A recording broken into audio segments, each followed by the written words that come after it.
اچھا عشاء جہاں کتنی رکعتیں؟ عشاء جی نماز جہاں رکعتیں کہیں کو انجن 17 عشاء دی نماز جہاں رکعتیں 17 قرآن ملے ہاتھے چھے اللہ دی قسم چاہ کے آدم کہیں مولوی کے پوچھو کہیں مولوی کے جیڑا دین اللہ نے یوم عرفہ نبی کریم علیہ السلام تے مکمل کیتا اون مکمل شدہ دین عشاء جہاں 17 رکعتیں موجود ہی کہیں ثابت کرو۔ عشاء کی کل 17 رکعتیں ہیں جن میں 4 سنن غیر مؤکدہ ہیں اور 4 نوافل ہیں، 4 فرض اور 3 وتر اور 2 سنت مؤکدہ ہیں۔ اس پر بعض لوگوں کی طرف سے یہ کہا جا رہا ہے کہ یہ دین اسلام کے اندر 17 رکعتیں عشاء کی نہیں ہیں۔ میں آپ کے سامنے احادیث طیبات سے یہ بات ثابت کرتا ہوں کہ عشاء کی کل 17 رکعتیں ہی ہیں۔ سب سے پہلے مختصر قیام اللیل صفحہ نمبر 88 کے اوپر سنت غیر مؤکدہ کے بارے میں عن سعید بن جبیر رحمہ اللہ تعالی کانوا یستحبون 4 رکعات قبل العشاء الاخرۃ کہ صحابہ کرام نماز عشاء کے فرضوں سے پہلے 4 رکعت پڑھنے کو مستحب قرار دیتے تھے۔ اس کا مطلب یہ ہوا کہ سنن غیر مؤکدہ بھی پڑھی جا سکتی ہیں، لیکن اس کے پڑھنے نہ پڑھنے کے بارے میں اختیار ہے۔ پڑھ لینا زیادہ بہتر باعث اجر و ثواب ہے اور نہ پڑھنے سے بھی گناہ نہیں ہوگا۔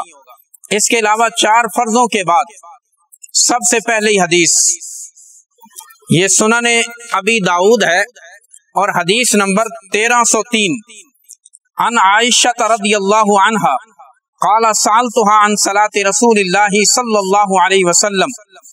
حضرت شریح رحمۃ اللہ علیہ حضرت ام المومنین عائشہ صدیقہ رضی اللہ تعالی عنہا سے رسول اللہ صلی اللہ علیہ وسلم کی نماز کے بارے دریافت کرتے ہیں۔ فقالت تو ام المومنین نے ارشاد فرمایا ما صلی رسول اللہ صلی اللہ علیہ وسلم عشاء قط فدخل علی الا صلی 4 رکعات او 6 رکعات کہ رسول اللہ صلی اللہ علیہ وسلم نے نماز عشاء کی فرائض کی ادائیگی کے بعد جب میرے پاس تشریف لائے تو آپ نے 4 رکعت نماز ادا کی۔ یہ سنن ابی داؤد کے اندر حدیث مبارکہ موجود۔ اس کے بعد صحیح مسلم حدیث نمبر باب کے اعتبار سے 738 ہے۔ سالت عائشہ عن صلاۃ رسول اللہ صلی اللہ علیہ وسلم۔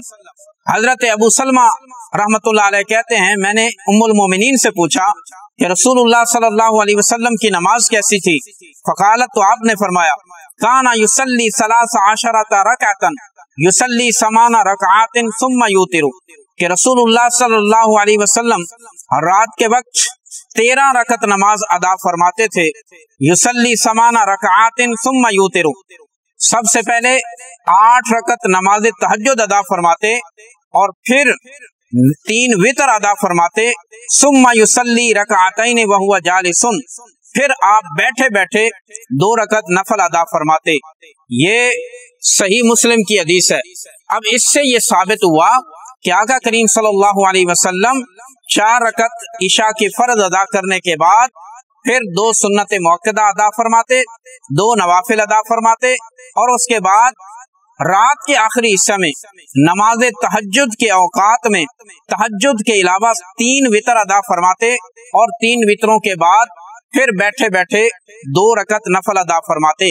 اور سنن ابن ماجہ کے اندر ان آخری 2 رکعت نفلوں کے بارے میں آتا ہے کہ یہ نماز تہجد کے بھی قائم مقام ہیں۔